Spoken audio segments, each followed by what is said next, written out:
happy to join with you today in what will go down in history as the greatest demonstration for freedom in the history of our nation.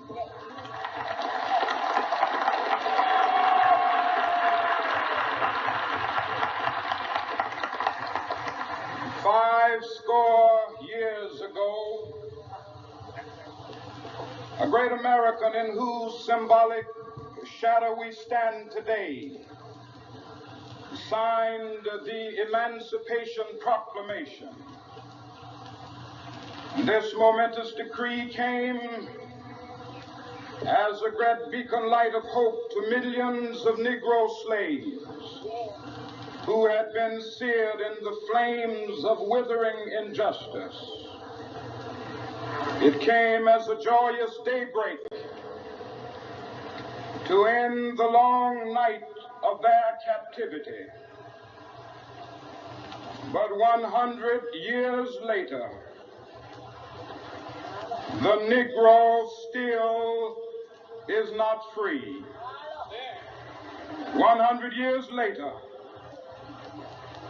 the life of the Negro is still sadly crippled by the manacles of segregation and the chains of discrimination.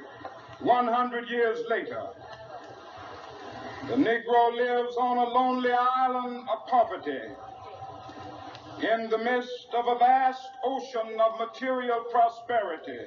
100 years later, the Negro is still languished in the corners of American society and finds himself in exile in his own land. And so we've come here today to dramatize a shameful condition. In a sense, we've come to our nation's capital to cash a check. When the architects of our republic wrote the magnificent words of the Constitution and the Declaration of Independence, they were signing a promissory note to which every American was to fall heir. This note was a promise that all men, yes, black men as well as white men, would be guaranteed the unalienable rights of life, liberty, and the pursuit of happiness. It is obvious today that America has defaulted on this promissory note insofar as her citizens of color are concerned. Instead of honoring this sacred obligation, America has given the Negro people a bad check, a check which has come back marked insufficient funds.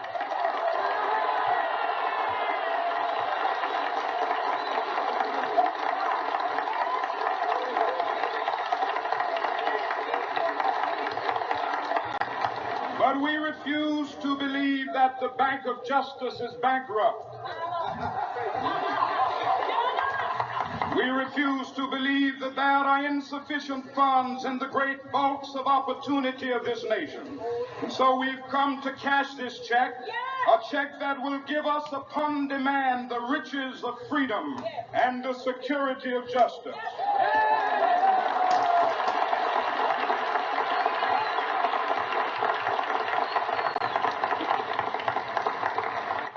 We have also come to this hallowed spot to remind America of the fierce urgency of now. This is no time to engage in the luxury of cooling off or to take the tranquilizing drug of gradualism.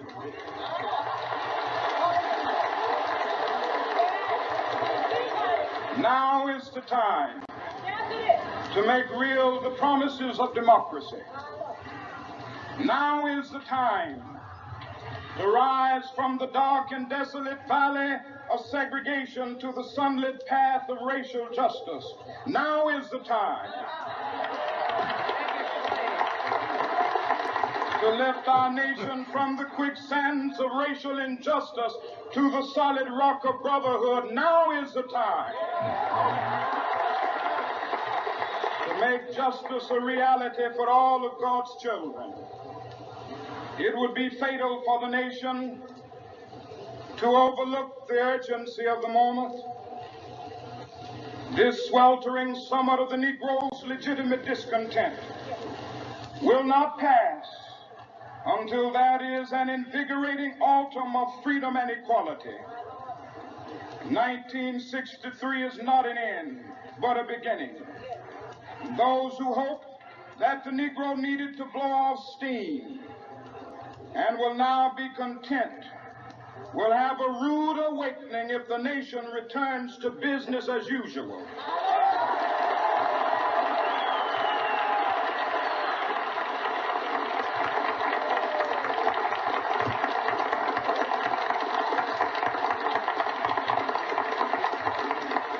There will be neither rest nor tranquility in America until the Negro has granted his citizenship rights. The whirlwinds of revolt will continue to shake the foundations of our nation until the bright day of justice emerges. But that is something that I must say to my people who stand on the warm threshold which leads into the palace of justice. In the process of gaining our rightful place, we must not be guilty of wrongful deeds. Let us not seek to satisfy our thirst for freedom by drinking from the cup of bitterness and hatred.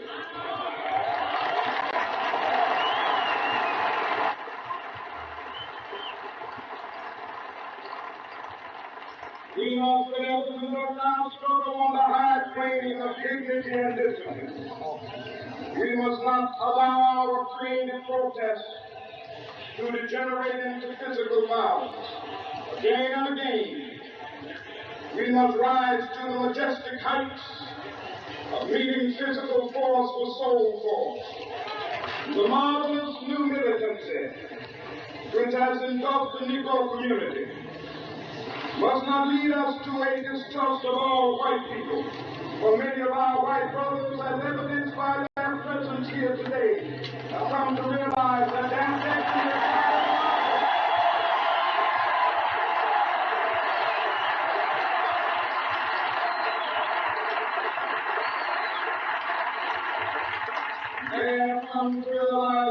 freedom is inextricably bound to our freedom. We cannot walk alone. As we walk, we must make the pledge that we shall always march ahead. We cannot turn back. There are those who are asking the devotees of civil rights, when will you be satisfied? We can never be satisfied as long as the Negro is the victim of the unspeakable horrors of police brutality. We can never be satisfied.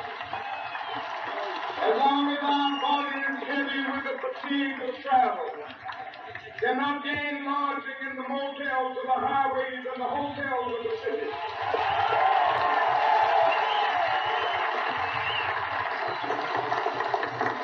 We cannot be satisfied as long as a Negro in Mississippi cannot vote and a Negro in New York believes he has nothing for which to vote.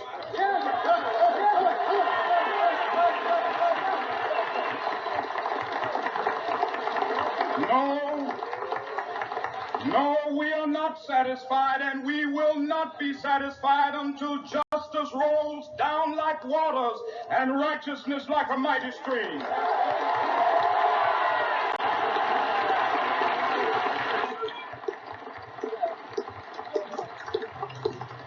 I am not unmindful that some of you have come here out of great trials and tribulation. Some of you have come fresh from narrow jail cells. Some of you have come from areas where your quest for freedom left you battered by the storms of persecution. and staggered by the winds of police brutality. You have been the veterans of creative suffering. Continue to work with the faith that unearned suffering is redemptive. Go back to Mississippi. Go back to Alabama. Go back to South Carolina. Go back to Georgia. Go back to Louisiana. Go back to the slums and ghettos of our northern cities, knowing that somehow this situation can and will be changed. Let us not wallow in the valley of despair. I say to you today, my friend,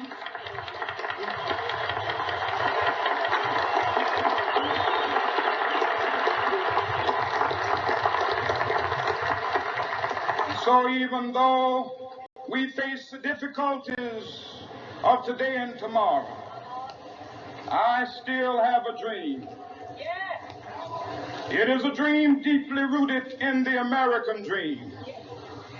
I have a dream that one day this nation will rise up and live out the true meaning of its creed. We hold these truths to be self-evident that all men are created equal.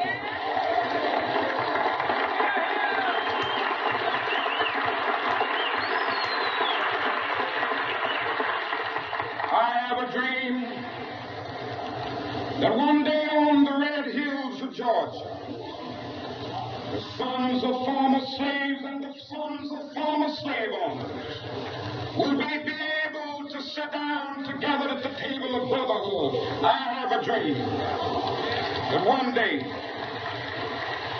even the state of Mississippi, a state sweltering with the heat of injustice, sweltering with the heat of oppression, will be transformed into the oasis of freedom and justice. I have a dream that my poor little children will one day live in a nation where they will not be judged by the color of their skin, but by the content of their character. I have a dream today.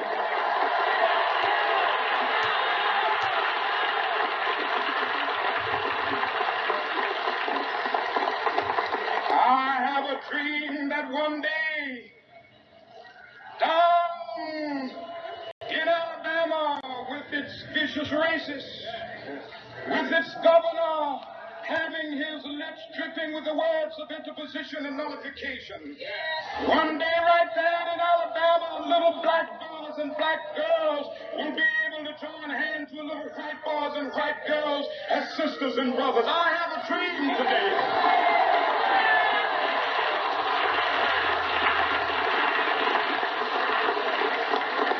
I have a dream that one day shall be exalted.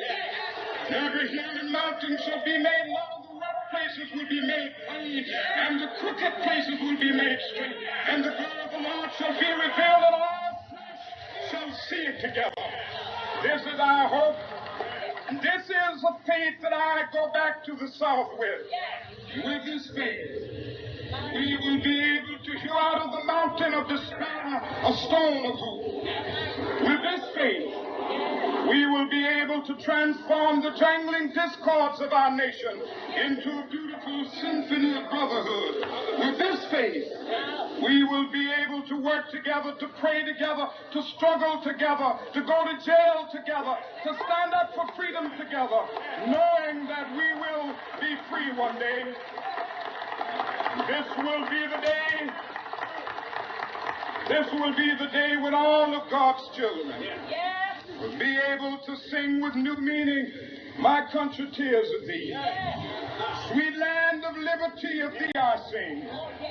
Land where my fathers died, land of the pilgrim's pride.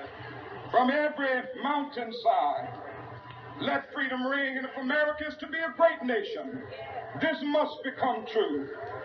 So let freedom ring on the prodigious hilltops of New Hampshire. Let freedom ring from the mighty mountains of New York. Let freedom ring from the heightening Alleghenies of Pennsylvania. Let freedom from the snow-capped Rockies of Colorado. Let freedom ring from the curvaceous slopes of California.